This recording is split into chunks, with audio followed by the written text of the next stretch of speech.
अस्सलाम वालेकुम नाज़रीन, 27 अगस्त आप सियासत.pk देख रहे हैं। कुछ बहुत अहम तरीन खबरें और तफसीलात आपके सामने रखेंगे। इमरान खान को बार बार मनाने की कोशिश की जा रही है और इमरान खान का जवाब आगे से क्या आया है। और 27 सितंबर के हवाले से इमरान खान ने एक बहुत बड़ा पैगाम सुहेल खान आफरीदी इस वक्त वज़ीर आला KP है जो उनके नाम भिजवाया है। तमाम तर चीज़ें आपके सामने रखते हैं। नौरीन न्याजी की जो मुलाकात हुई खान साहब से, उसमें क्या चीज़ें निकल कर सामने आई और अब घर के भेदी ने ही लंका ढा दी है। और मुस्लिम लीग नून खास तौर पे नवाज शरीफ कैंप के एक बड़े फ्रंट फुट पे खेलने वाले खिलाड़ी, सो कॉल्ड फ्रंट फुट, वो अब क्या बात कर रहे हैं। तमाम तर चीजें, कोर्ट मार्शल के हवाले से खबरें, बहुत कुछ है। आगाज लेकिन करेंगे सहाफी है मोहम्मद फहीम, ये खबर दे रहे हैं कि बुशरा बीबी के हवाले से खान साहब ने कुछ बड़ी स्ट्रिक्ट किस्म की ताकीद तो की है। नौरीन न्याजी और इमरान खान की जो आखिरी मुलाकात अडियाला जेल में हुई, उस मुलाकात के अंदर एक तो खान साहब ने बड़ा वाजे किया है कि जितनी भी खवातीन इस वक्त बीमार हैं और कैद में हैं, जिसमें यास्मीन राशिद का नाम भी ऑब्वियसली मौजूद है, उनके हवाले से कोशिशें तेज की जाएं। और बुशरा बीबी के हवाले से बात की गई है कि उनको जल्द अज जल्द जो है वो रिहा करवाने की कोशिशें तेज की जाएं।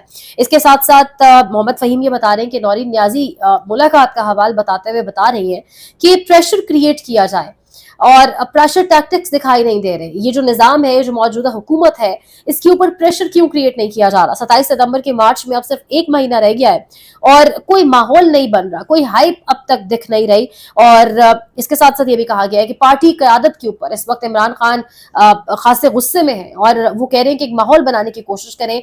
और इन तमाम तर चीजों के बाद ये जो अहवाल बता रहे हैं मोहम्मद फहीम, नौरीन न्याजी और इमरान खान की मुलाकात का, गालिबन ये पैगाम पहुंचा है।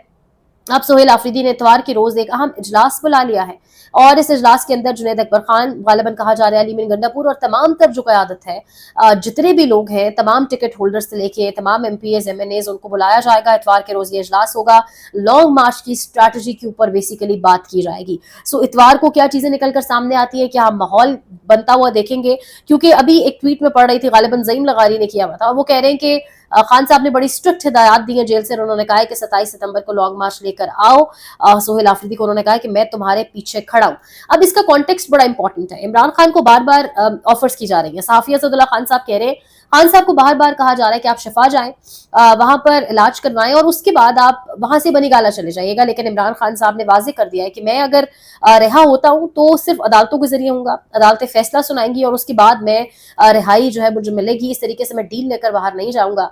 ये जो बार बार इमरान खान को अगर इलाज के हवाले से कहा जा रहा है और जिस तरीके से सहाफी बता रहे हैं कि बार बार उन्हें ऑफर्स की जा रही है, इसका कॉन्टेक्स्ट बड़ा इंपॉर्टेंट है समझना। लेकिन खान साहब कह रहे हैं वो मेरिट पर, मैंडेट पर, जो भी नाहक केसेस है, जो सब कुछ है, वो खत्म होंगे और फिर वो बाहर आएंगे। लेकिन साथ ही कोर्ट मार्शल और 9 मई की गूंज दोबारा सुनाई दे रही है।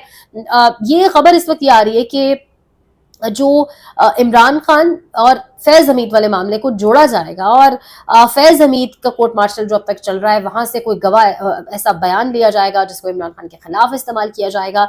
और अब इसकी अच्छी खासी एक गूंज सुनाई दे रही है और इसकी कहा जा रहा है ग्राउंड तैयार किए जा रहे हैं।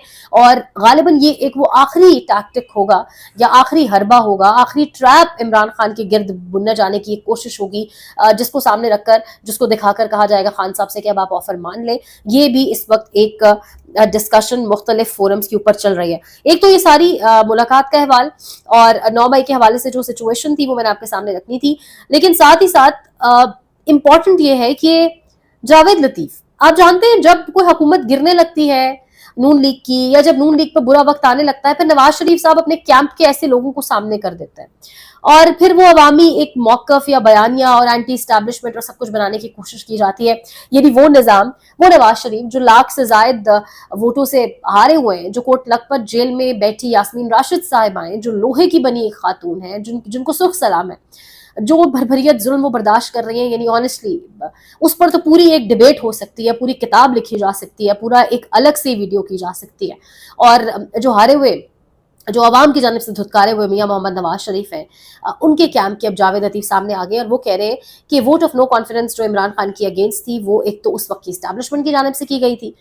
उन्होंने कहा है कि 9 फरवरी 2024 को नवाज शरीफ की तकरीर मुख्तलिफ होती है। अगर उसमें कुछ और होता तो फिर ये सब कुछ आज ना होता जो हम देख रहे हैं। और अब उस कुछ और तकरीर में ऑब्वियसली क्या था, यानी नवाज शरीफ ने तकरीर क्या की, उसके बाद उन्होंने हुकूमत एक्सेप्ट कर ली, और ये बैसाखियों पर जो चल रहा है निज़ाम, भाई मरकज में, बेटी पंजाब में, तो मीर जावेद लतीफ़ साहब कह रहे हैं कि अगर कुछ और तकरीर होती तो शायद आज हालात मुख्तलिफ होते। तो ये इस वक्त सिचुएशन है। वही मियाँ मोहम्मद नवाज शरीफ जो कहते थे वोट को इज्जत दो, क्योंकि कश्मीर का इलेक्शन तो आप भी जानते हैं, मैं भी जानती हूँ, हम सब जानते हैं, एक ऐसा इलेक्शन जिसका आवाम ने बॉयकॉट किया, एक टोटल ऐसा इलेक्शन जिसका आवाम से दूर दूर तक कोई कनेक्शन ताल्लुक नहीं था। एक जानिब गोलियां चल रही थी, दूसरी जानिब इलेक्शन हो रहा था। जब ये इलेक्शन हो गया तो इस इलेक्शन के नताइज पर जिस तरीके से आए होंगे, आवाम को ऑलरेडी बॉयकॉट था, और उसके अंदर से भी जिस तरीके से चीजें निकाली गई, वो अब उसके बाद हो क्या रहा है वहां पर, कि गिलानी साहब, इफ्तिखार गिलानी साहब, इनको अब वजीर आजम के लिए नामजद कर दिया गया, जिसके बाद मुस्लिम लीग नवाज कश्मीर के अंदर एक उसके अपने अंदर ही एक बगावत शुरू हो गई। और जो एक है वहां पे, अभी मेरे जहन से नाम निकल गया, जो जो एक्चुअली कैंडिडेट थे मुजफ्फराबाद से जिनका ताल्लुक है, जो प्राइम मिनिस्टर बनने के वहां पर अहल थे, जो कह रहे हैं, जो समझते हैं कि महल था, जिनका ताल्लुक नून लीग से है, वो अब ये कह रहे हैं कि मियां मोहम्मद नवाज शरीफ का जो नारा है वोट को इज्जत दो, उस पर हम काम जारी रखेंगे और उस नारे से हम किसी सूरत पीछे नहीं हटेंगे, क्योंकि वहां पर ये शाह गुलाम कादर कहते हैं, आजाद जम्मू कश्मीर की गयूर अवाम को यकीन दिलवाता हूं कि इनकी इज्जत वकार पर किसी किस्म का समझौता नहीं करूंगा। नवाज शरीफ के नारा वोट को इज्जत दो यकीनी बनाएंगे।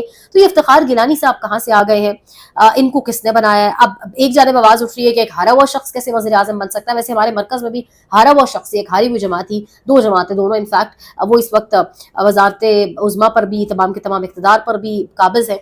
लेकिन दूसरी जानिब कहा जा रहा है आजाद कश्मीर में हारा वो शख्स कैसे उसको वजीर आजम बनाया जा सकता है। तो ऑब्वियसली जिन्होंने शतरंज की बाजी लगानी होती है, जो बेसिकली तमाम तर चीजें पलटते हैं और जो बेसिकली किंग मेकिंग पर काम करते हैं, उन्होंने तो बता दिया कि हमने इसी को बनाना है। फिर उसके बाद नवाज शरीफ की भी क्या हिम्मत कि वो चूं भी कर सके। तो ये इस वक्त तमाम तर सिचुएशन बनी हुई है आजाद कश्मीर के इलेक्शंस के हवाले से भी। दूसरी जानिब जो बहुत इंपॉर्टेंट चीज मैंने आपके साथ शेयर करनी है, वो एक तो ये है कि यास्मीन राशिद और बुशरा बीबी के इलाज के हवाले से तो यहाँ पर बात की मैंने कि इमरान खान साहब ने, अब ये आसमा शराजी भी एक ट्वीट कर रही है, वो कह रही है कि नून लीग की मजबूरियां अपनी जगह, लेकिन क्या वजह हुई कि एक हारे हुए शख्स को वजीर आजम आजाद कश्मीर नामजद किया जा रहा है?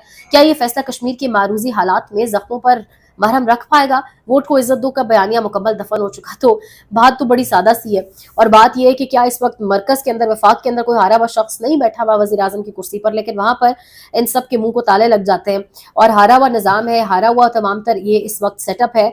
यानी आप ओवर होने की और ओवर कॉन्फिडेंट होने की, और मतलब अजीब, जब आपके पास कोई प्लान नहीं होता, जब आपके ऑब्जेक्टिव्स अचीव करने को नहीं होते, आपको समझ नहीं होता, कोई गाइडलाइंस नहीं होती।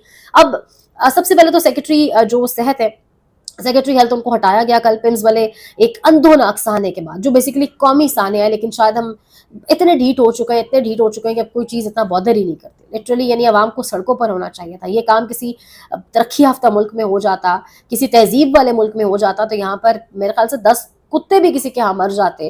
तो जो सिचुएशन उस मुल्क में भी होती है, लेकिन यहाँ पर जो हालात है, अब वजीर आजम ने जो नए सेक्रेटरी हेल्थ लगाए हैं, उन्होंने आते ही, ये नादिर बलोच साहब ने ट्वीट किया, वीडियो के साथ लगाई, कि उन्होंने आते ही पिम्स के बाहर टेंट लगा दिया। वो कहा है कि मैं टेंट लगाकर बैठूंगा और तब तक नहीं उठूंगा, मैं देखता हूँ पिम्स कैसे ठीक नहीं होता। यानी इस तरह कौन चीजें ठीक करता है? पूरी पूरी रात टेंट लगा के किसी बिल्डिंग के बाहर बैठ जाएंगे आप और देखेंगे कि मैं चीजें ठीक करता हूँ। चीजें ऐसे ठीक नहीं होती। कोई पॉलिसी मेकिंग लेकर आए। सबसे पहले तो इस पूरे गंदे गले सड़े निजाम को जब तक तब्दील नहीं किया जाएगा, ये कैसे निजाम बेहतर हो सकता है? यानी ना यहाँ गरीब का बच्चा ढंग के स्कूल जा सकता है, उसके सर के ऊपर जो पंखा है वो चलेगा नहीं, चलेगा भी तो ऐसे चलेगा मर मर कर। ना यहाँ पर गरीब का बच्चा बाहर गली में खुद को सेफ फील करके खेल कूद सकता है, ना यहाँ गरीब का बच्चा शादाब अस्पतालों में पैदा हो सकता है। अगर उसने पैदा होना तो उसको प्राइवेट हॉस्पिटल का रुख करना होगा। वफाक के मरकज के एक अस्पताल का ये हालत है। बहुत सारी इस पर बातें हैं जी, मजीद भी करेंगे। एक सीनियर सहाफ़ी है महर बुखारी साहिबा, और उन्होंने अपने इंस्टाग्राम के ऊपर एक वीडियो पोस्ट की है, और वीडियो बहुत माकूल है। टॉपिक बेशक आप कह सकते हैं बोल्ड है, ये वो बात है जो गालिबन एक स्टीरियोटाइप बना हुआ है कि हर कोई नहीं कर सकता, लेकिन इस पर बात होना, इस पर डिबेट होना, ये टॉपिक डिस्कस होना बहुत ज़रूरी है। जितनी अर्ली एज में आप अपने बच्चों से ऐसे टॉपिक्स डिस्कस करेंगे, वो एडल्टहुड में पहुंचने से पहले इतने कंफर्टेबल हो जाएंगे, इतने अवेयर हो जाएंगे कि वो बड़ा कॉन्फिडेंटली, बड़ा कंफर्टेबली आपसे तमाम तर सवालात करेंगे। ये कुछ टॉपिक्स जिनको हमने एक स्टीरियोटाइप बनाया कि हम नहीं कर सकते, हमने खामोश रहना है उन टॉपिक्स के ऊपर, उन पर बात होनी उतना ही ज़रूरी है, ताकि बच्चों की जो क्यूरियोसिटी है वो ख़त्म हो सके। क्योंकि जब बच्चे क्यूरियस होते हैं, वो फिर डिफरेंट सोशल मीडिया ऐप्स का इस्तेमाल करते हैं, वो उन सोशल मीडिया ऐप से जाके जवाब हासिल करने की, जानने की, तलाश करने की कोशिश करते हैं, और वो जवाब ना हमारे रिलीजन के साथ अलाइन करते हैं, वो जवाब ना ہماری اپنی سوچ کے ساتھ الائن کرتے ہیں، نہ ہمارے فیملی بیک گراؤنڈ کے ساتھ الائن کرتے ہیں. سو اٹس بیٹر کہ آپ اپنے بچوں کے ساتھ ایز ارلی ایز پاسبل، جتنی ارلی ایج میں ہو سکے، اس قسم کے ٹاپکس انٹروڈیوس کرائیں، اس قسم کی باتیں کریں، تاکہ ان کے ذہن سے جتنے بھی خیالات ہیں، جتنے بھی سوالات ہیں، وہ کلیئر ہو جائیں اور وہ اس قسم کی سائٹس کا، اس قسم کی ایپس کا استعمال نہ کریں. Because I think it's high time اب ان ٹاپکس پہ بات کرنا پڑے گی جن کو ہم انٹچیبل سمجھتے تھے. یہ ویڈیو دیکھیے گا. مختصراً آپ کے ساتھ ایک واقعہ شیئر کرنا چاہ رہی ہوں. چند سال پہلے لاہور کے ایک پوش اسکول میں ایک بچی باتھ روم گئی. اس کے کچھ سینئرز نے آیا کو پیسے دیے اور کہا کہ اگلے 1 گھنٹے ادھر نہ آنا. آیا نہیں آئی، باری باری اندر گئے اور اس کا ریپ کیا. پوش school, so called educated back ground, right. پھر آپ نے چند دنوں پہلے عائزل علی کا کیس سنا. چھوٹی سی بچی، 17 سال کا کزن لے کے جاتا ہے، ریپ کرتا ہے، گیٹس اے بیپ. ماں باپ ڈائپر کھولتے ہیں، ماں خون لت پت، چھوٹی بچی گون. اور اب آپ آیت نور 4.5 سال بچی کا کیس سن رہے ہیں. سارے ریپس اور مرڈرز انڈر 18. کچھ تو ہم غلط کر رہے ہیں نا. اگر آپ کو یہ لگے بھی کہ آپ کا بچہ ہارڈ کور پورن نہیں دیکھ رہا، بہت نیک ہے، ایسی کوئی بات نہیں ہے، پلیز انڈرسٹینڈ. اگر وہ پیوبرٹی ہٹ کر رہا ہے، اگر اس کا کھلا ایکسیس ہے toward social media, toward a lot of soft porn کو سمجھیے. جو وہ دیکھ رہا ہے اس کو ایکسائٹ کر رہا ہے، جو آپ کے کبھی ذہن میں بھی نہیں آئے بات کہ یہ چیزیں جو ہیں سافٹ پورن کانسٹیٹیوٹ کرتی ہیں. ایکسائٹ ہو رہا ہے، ارجز ہیں. He doesn't know what to do with his whims and fantasies and wants, desires. اور اس کے این بیچ میں آپ نے اس سے بات تو کرنی نہیں ہے، کیونکہ آپ کو شرم بہت آتی ہے نا.